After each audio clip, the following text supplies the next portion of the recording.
ሰላም የተወደዳችሁ የኢሪሳት ቴሌቪዥን ተከታታዮች፣ ለዛሬ ሰኔ 10 ቀን 2026 የያዝናቸውን አጫጭር ዜናዎች ወደ እናንተ ማድረስ እንጀምራለን። እንድትከታተሉን በአክብሮት እንጠይቃለን። አበይት ነጥቦቹን በቅድሚያ የትግራይ ወጣቶች ለውጭ ኃይሎች የሚሸጡበት ደረጃ ላይ ተደርሷል ሲሉ አቶ ጌታቸው ረዳ ተናገሩ። በቤኒሻንጉል ጉሙዝ ክልል መተከል ዞን ድባጤ ወረዳ አንድ የከባድ መኪና ሹፌርና ረዳቱ ሲገደሉ ሌላ ሹፌር ከነረዳቱ በከባድ ቆስለው በሕክምና ላይ መሆናቸው እማኞች ተናገሩ። የሱዳን ጦር በሰው አልባ አውሮፕላን አንድ ዋና የዳርፋር ድልድይ ማውደሙን የፈጣን ድጋፍ ኃይሎች RSF አስተዳደር ገለጸ። የአፍሪካ ህብረት በትግራይና በፌዴራል መንግስት እየታየ ያለው ውጥረት አስመልክቶ መልስ ሊሰጥ አለመቻሉ ተነገረ። የአሜሪካ ጦር በሆርሙዝ ሰርጥ አቅራቢያ በሚገኙ የኢራን ወታደራዊ ተቋማት ላይ የአየር ጥቃት መፈጸሙን አስታወቀ። ኢራን በአሜሪካ ለተሰነዘረባት ጥቃት አጸፋዊ ምላሽ መስጠቷ ተሰማ። ወደ ዝርዝር ዜና እናልፋለን። የትግራይ ወጣቶች ለውጭ ኃይሎች የሚሸጡበት ደረጃ ላይ ተደርሷል ሲሉ አቶ ጌታቸው ረዳ ተናገሩ። የቀድሞ የትግራይ ጊዜያዊ አስተዳደር ፕሬዝዳንትና የኢትዮጵያ ጠቅላይ ሚኒስቴር የአፍሪካ ቀንድ ጉዳዮች አማካሪ አቶ ጌታቸው ረዳ ከሮማናት ኦንላይን ጋር ባደረጉት ቆይታ በትግራይ ያለው ፖለቲካ የሚያሳፍር ነው። የትግራይ ብሔራዊ ጥቅም በመቃወም የተሰለፉና በወንጀል ኔትወርክ የተሳሰሩ በህዝብና በድርጅት ስም የሚነግዱ የተወሰኑ ቡድኖች በክላሽ ታግዘው የሚያካሂዱት የግርግርና የሁከት መድረክ ነው ሲሉ ገልጸዋል። ትግራይ የደረሰችበት ደረጃ ጦርነትም ሰላምን በሌለበት ሁኔታ ብቻ የሚገለጽ ሳይሆን ወደ ከፍተኛ ጥፋት ሊያደርሰን ወደሚችል ሁኔታ እያመራን መሆኑን ነው የምንረዳው ያሉት አቶ ጌታቸው ቀደም ሲል ለተከሰቱት ጦርነቶች በገዛ ፍቃዱ መክቶ ተአምር የሰራው በሺዎች የሚቆጠር የትግራይ ወጣት አንጻራዊ ሰላም ለመፈለግ ወደ ስደት የሚሰደድበት ሁኔታ እየተፈጠረ መሆኑን አብራርተዋል። ህዝብ ትግራይ ዘሎ ፖለቲካ ህትብሎ በጣም መሰገሚ ተወሰኑ መብዛሕትኡ ናይ ትግራይ ብሔራዊ ረብሓ ወዘተ ኣገዲስዎም ዘይኮነስ ኣብ ተፈላለየ መንገዲ ብዝኣተይዎ ናይ ገበን ኔትወርክ ዝተኣሳሰሩ ብሽም ውድብ ይኹን ብሽም ህዝቢ ክሽቅጡ ግን ድሕሪት ዘይብሉ ሰባት ተኣኪቦም ብብረት ተሓጊዞም ዘካይድዎ ዘለዉ ናይ ሁከትን ናይ ግርግርን መድረኽ እዩ። ስለዚ ፖለቲካ ክትፅውዖ ከቢድ እዩ። ስልጡን ፖለቲካ ማለት እዩ። ብዝኾነ ሕዚ ትግራይ በፅሓቶ ዘላ ብርኪ ኣይ ኩናት ኣይ ሰላም ብዝብል ጥራሕ ዝግለጹን ኣይኮነ ኢንፋክት ናብ ዝተማልአ ብርሰት ክብፅሕና ኣብ ዝኽእል ኩነታት ንህንደድ ከም ዘለና እዩ ዝረዳእኒ። መንእሰይ ቅድሚ ሕዚ ብወለንጡ ብድሌቱ ብልዕልና ተፈፂሙ ዝበሎ ወራር መኪቱ ተኣምር ዝሰርሐ መንእሰይ ሕዚ ካብ ዓዱ በሽሓት ብመዓልቱ እና ተሰደተ ኣብ ኩናትን ናብ ዕግርግር ናብ ዘሎ ዓድታት ዝሓሸ ዕድል ንምርካብ ኢሉ ናብ የመን ናብ ሶማሊያ ከይተረፈ ዝውሕ ዘሎ ኩነታት ይፍጠረሉ። ኤርትራ ያለ ወጣት እንድትቀር 35 ዓመታት የሰራው የሻዕቢያ ስርዓት ሲሆን ህወሓት ግን ሻዕቢያ 35 ዓመት የፈጀበትን ሂደት በ4 ዓመት ውስጥ ሊያሳካ የሚያስችልበት ሁኔታ እየታየ መሆኑን በመግለጽ አሁን በትግራይ ያለው ስርዓት የህዝብን አንድነት በመበተን የስታሊንን አካሄድ የተከተለ መሆኑን ጠቁመዋል። የትግራይ መሪዎች የዓለም ሀያላትን አሰላለፍ የሚተነትኑበት መንገድ የተሳሳተ ነው ያሉት አቶ ጌታቸው ሻዕቢያ ከህወሓት ጋር ያለው ትስስር መነሻው የኢትዮጵያ መከላከያ ሰራዊት ወደ ኤርትራ ድንበር እንዳይጠጋ ለመከላከል ብቻ ነው። በኤርትራ በኩል የህልውና ስራ እየተሰራ ነው በማለት ህወሓት ከሱዳን ኃይሎች ጋር እየፈጠረ ያለው ግንኙነት የገለጹ ሲሆን የትግራይ ወጣቶች ያለ ፍላጎታቸው እየታፈሱ በማይመለከታቸው ጦርነት እንዲሞቱ እየተሰራ መሆኑን ገልጸዋል። አቶ ጌታቸው አክለው በአዲስ አበባ ስላለው የለውጥ ፈላጊዎች እንቅስቃሴ ማብራሪያ የሰጡ ሲሆን እንደ ስምረት ድርጅት የትግራይ ፖለቲካ በአንድ ድርጅት ብቻ ተጠቅልሎ የሚሄድበት ጊዜ እንዲያበቃና ወደ ዲሞክራሲያዊ ምርጫ ሊያደርሰን የሚችል ስራ እንሰራለን ሲሉ ገልጸዋል።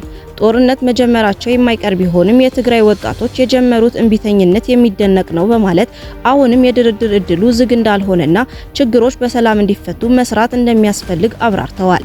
የትግራይ መሪዎች ለግል ጥቅማቸው ሲሉ የትግራይ ወጣቶች ለውጭ ኃይሎች የሚሸጡበት ደረጃ ላይ ተደርሷል በማለት ህወሓት ከሱዳን ኃይሎች ጋር የጀመረውን ግንኙነት አጋልጠዋል።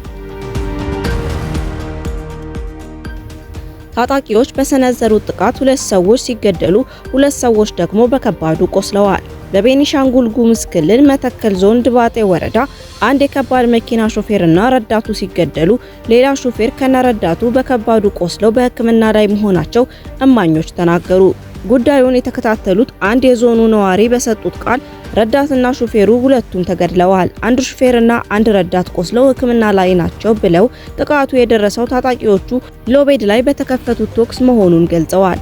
ነዋሪው እንደተናገሩት የድባጤ ወረዳ የሎቤድ ሹፌርና ረዳቱ ሲገደሉ ሎቤዱ የጫነው እስካቫተር ኦፕሬተርና ረዳቱ በከባድ ቆስለው በድባጤ ጤና ጣቢያ በሕክምና ላይ ይገኛሉ ሲሉ አክለዋል። ጥቃቱን ያደረሱት የጉሙዝ ታጣቂዎች መሆናቸውን አስረድተው በአካባቢው ታጣቂዎች ተመሳሳይ ጥቃት እያደረሱ እንደሚገኙ አክለዋል።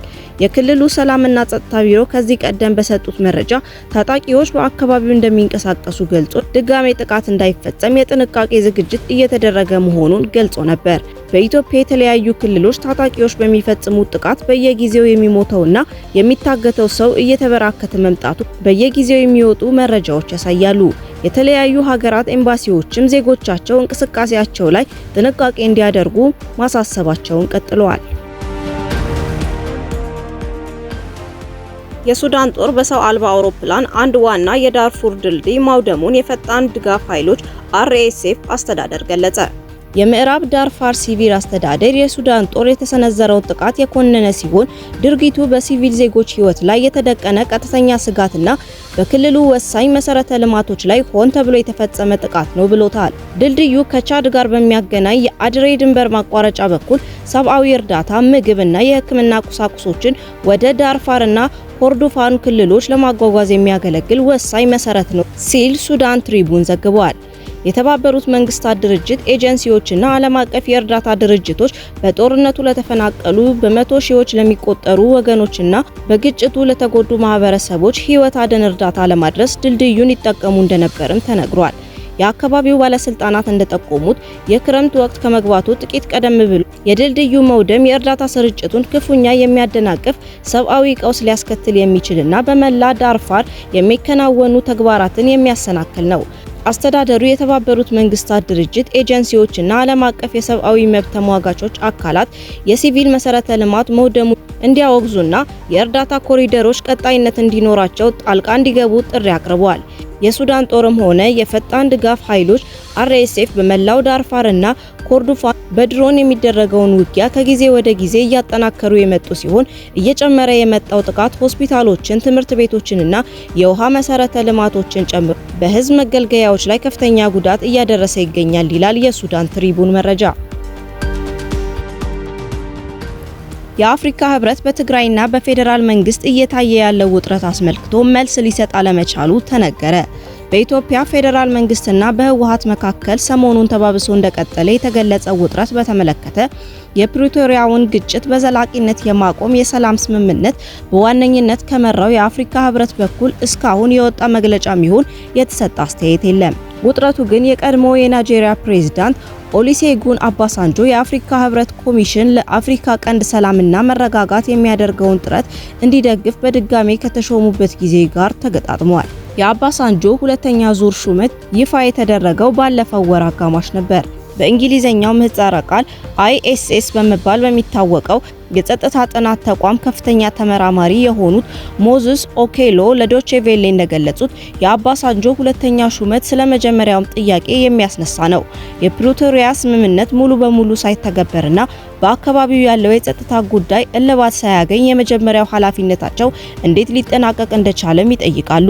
የጀርመን ድምጽ በህወሓትና በኢትዮጵያ ፌዴራል መንግስት መካከል የቀጠለውን ውጥረት በተመለከተ የአፍሪካ ህብረትን ምላሽ ለማግኘት ጥረት አድርጓል። ጣቢያው ለህብረቱ ኮሚሽን ሊቀመንበር መሐመድ አሊ የሱፍ ቃል አቀባይ እንደዚሁም ለህብረቱ የሰላምና ጸጥታ ኮሚሽነር ጽህፈት ቤት በኢሜይልና በስልክ ጭምር ላቀረበው ጥያቄ ምላሽ አለማግኘቱን ገልጿል። የአሜሪካ ጦር በሆርሙዝ ሰርጥ አቅራቢያ በሚገኙ የኢራን ወታደራዊ ተቋማት ላይ የአየር ጥቃት መፈጸሙን አስታወቀ።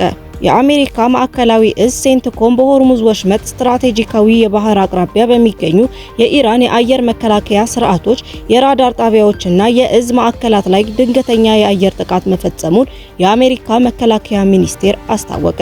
ይህ ወታደራዊ እርምጃ የተወሰደው የአሜሪካ ጦር ንብረት የሆነችው አፓቺ የውጊያ ሄሊኮፕተር በኮከብ ማርቆስ አካባቢ መጣሏን ተከትሎ መሆኑ ተገልጿል።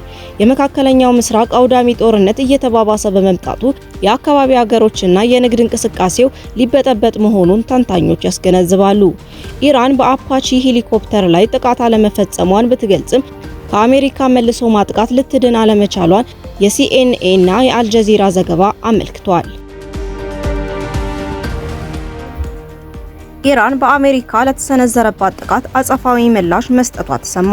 ኢራን አሜሪካ በደቡባዊ የአገሪቱ ቦታዎች የሰነዘረችውን የአየር ጥቃት ተከትሎ በመካከለኛው ምስራቅ በሚገኝ የአሜሪካ ጦር ሰፈሮች ላይ አጸፋ ጥቃት እየሰነዘረች መሆኑ ተገለጸ። ኢራን በኩዌት፣ ባህሬን እንዲሁም በጆርዳን በሚገኙ የአሜሪካ ጦር ሰፈሮች ላይ የአየር ጥቃት እርምጃ መውሰዷ ተገልጿል። የኢራን አብዮታዊ ጥበቃ ጦር በባህሬን በሚገኘው የአሜሪካ 5ኛ የባህር ኃይል እዝ ላይ የድሮን ጥቃት ማድረሱን ነው የተገለጸው። ጦሩ በደቡባዊ ኢራን ላይ ለተሰነዘረው የአሜሪካ ጥቃት ምላሽ ለመስጠት በባህሬን በሚገኘው የአሜሪካ 5ኛ የባህር ኃይል እዝ ላይ የድሮን ጥቃት መክፈቱ ነው የተገለጸው። አብዮታዊ ጥበቃው ባወጣው መግለጫ ግጭቱ አሁንም የቀጠለ መሆኑን የጠቆመ ሲሆን የአሜሪካ ጦር ትንኮሳ የሚቀጥል ከሆነ የበለጠ ከባድ የአጸፋ እርምጃዎች እንደሚከተሉ አስጠንቅቋል። በተጨማሪም የጦር ክፍሉ በደቡባዊ ቡሽህር ግዛት ላይ የአሜሪካ ንብረት የሆነችው MQ-9 የተሰኘች የድሮን አውሮፕላን መጥቶ መጣሉን ገልጿል። ጦሩ አሜሪካ በደቡባዊ ኢራን በሚገኙት ጃስክ፣ ሲሪክ እና ከሽም ደሴት በተባሉ አካባቢዎች ላይ ጥቃት መፈጸሟን ያረጋገጠ ሲሆን በጥቃቱም በሲሪክ ቤማኒ ወረዳ የሚገኝ የቴሌኮሙኒኬሽን ማማ ላይ ጉዳት መድረሱንና 2 የውሃ ማጠራቀሚያ ታንከሮች መውደማቸውን አስታውቋል። ዘገባው የአልጀዚራ ነው። ውድ የኢሳት ቴሌቪዥን ተከታታዮች ለዛሬ የያዝናቸው አጫጭር ዜናዎቻችንን በዚሁ አበቃን። በቀጣይ እስከምንገናኝ በያላችሁበት መልካምን ሁሉ ተመኘን። ሰላም።